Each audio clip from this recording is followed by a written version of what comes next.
Olá, eu sou Isa Minatel e o assunto de hoje é: educação afetiva não é beijar e abraçar a sua criança.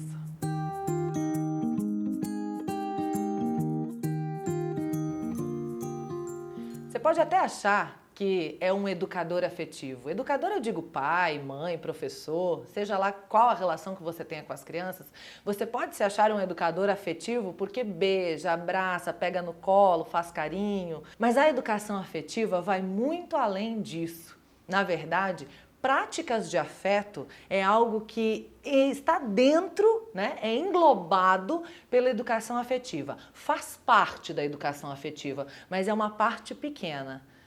De nada adianta a gente abraçar, beijar, dar carinho, e quando a criança começa a querer explorar o ambiente, começa a querer brincar com uma panela do armário, começa a querer tirar as roupas, os sapatos do lugar para mexer, para explorar, para brincar, para conhecer, a gente vai lá e dá um tapa na mão, diz que não pode, manda guardar tudo e para com isso.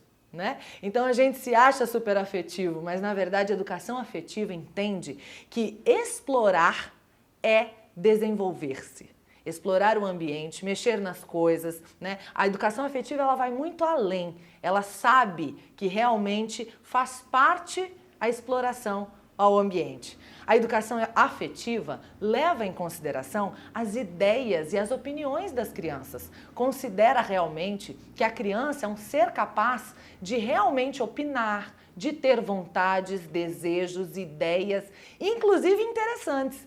Muitas vezes eu me acho muito afetivo porque eu paro para olhar quando a criança está falando, e isso é muito bom, mas eu não considero aquilo que ela disse, não levo aquilo como algo sério, afinal é uma criança. Na verdade, a educação afetiva considera que a criança é capaz, inclusive, de ter boas ideias. Ela é capaz, inclusive, de participar na criação das regras. Ela é capaz de ter, inclusive, ideias diferentes e melhores, por que não dizer, daquelas que o adulto teve. É muito interessante a gente trabalhar com essa parte, com esse conceito da educação afetiva. A educação afetiva também considera a criança capaz de tomar decisões e de exercer liderança. Aliás, como é que a gente aprende a tomar boas decisões e a ser líder? Não há outra maneira a não ser fazendo isso.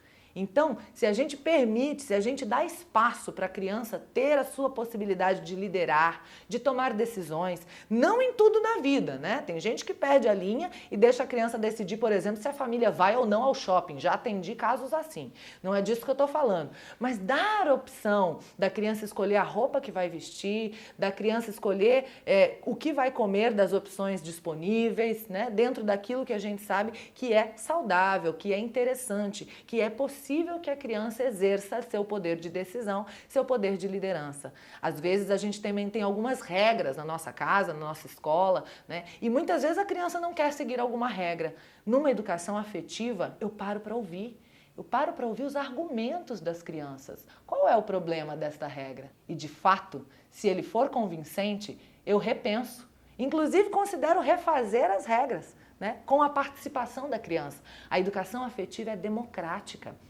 Permite que todos os envolvidos, independente da faixa etária, tenham vez e voz, possam expressar as suas necessidades, as suas opiniões. Outra coisa interessante da educação afetiva é que o adulto aplica com a criança a reciprocidade. Então ele diz obrigado, por favor, com licença, como faria com outro adulto. Ora, por que não? Se é isso que a gente almeja que eles nos deem de volta. Outra coisa interessante é que a educação afetiva considera o tempo necessário para a criança desenvolver a sua concentração. Às vezes ela está lá, brincando, fazendo algo muito interessante, extremamente concentrada. O adulto vai e interrompe. E não pense que interrompe por maldade. Na verdade, tudo que o adulto faz é buscando o melhor para a sua criança. Mas, na verdade, sem saber, ele interrompe, às vezes até com um elogio. Se uma criança está indo bem no desempenho de alguma atividade, o adulto vem e elogia, a criança para de pensar no desenvolvimento da atividade e passa a pensar no que está sendo observada, que está sendo elogiada. E isso já quebra a concentração. Então a educação afetiva considera realmente que a criança precisa do tempo dela. E mesmo que esteja na hora do almoço, vamos lá, vem todo mundo para cá, o educador afetivo ele para, espera, vai ver o que a criança está fazendo. E se for o caso, dá mais 2, 3, 5 minutos para a criança finalizar a atividade e depois sim vir almoçar. Se a criança está assistindo TV, quantos adultos, né? Tá na hora de tomar banho, vai lá e desliga a TV. Né? Não, não é assim. Quem faria isso com outro adulto? E por que a gente faz com as crianças? Muitas vezes a gente está acostumado a desrespeitar as crianças. Na nossa cultura, faz parte desrespeitar as crianças e a gente nem percebe. Então, olha lá, quantos minutos faltam? Hoje em dia as TVs têm muito recurso. Às vezes você tem possibilidade de saber quantos minutos faltam para acabar o programa. Se faltam 2, 3, 5, espera. Como você faria com você mesmo ou com outro adulto. Né? E depois, então, conduza a criança. A educação afetiva é flexível. Na verdade, ela sabe que tem valores que são inegociáveis. O respeito ao próximo, a vez do outro, né? Situações em que a gente precisa realmente estabelecer ali os pontos que devem ser considerados. Mas no resto, dá para negociar. É isso. Valeu, tamo junto, continue com a gente.